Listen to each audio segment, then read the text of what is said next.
સુરત શહેરમાં મનપાના સેન્ટ્રલ ઝોનના નાયબ આરોગ્ય અધિકારી ડોક્ટર એપી ભટ્ટને પોતાની ફરજમાં ગંભીર નિષ્કાળજી રાખવા બદલ આજે મનપા કમિશનરે તેને સસ્પેન્ડ કર્યા. સ્વચ્છતા અભિયાન 2026 અંતર્ગત કમિશનરના સરપ્રાઇઝ ચેકિંગ દરમિયાન અધિકારી અને સફાઈ સ્ટાફ સ્થળ પર ગેરહાજર મળ્યા હતા. ભાગળ વેજીટેબલ માર્કેટ વિસ્તારમાં સફાઈ કામગીરીનું સુપરવિઝન ન કરવા બદલ તેમની સામે આકરી કાર્યવાહી કરવામાં આવી છે.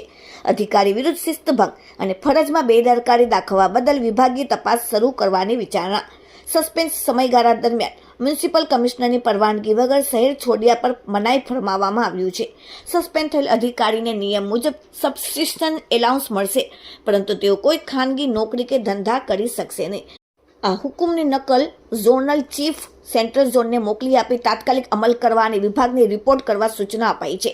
વરિષ્ઠ અધિકારી સામેની આ કડક કાર્યવાહીથી પાલિકાના અન્ય અધિકારીઓ અને કર્મચારીઓમાં ભારે ફફડાટ ફેલાઈ ગયો છે. Bureau report, daily India TV, Surat.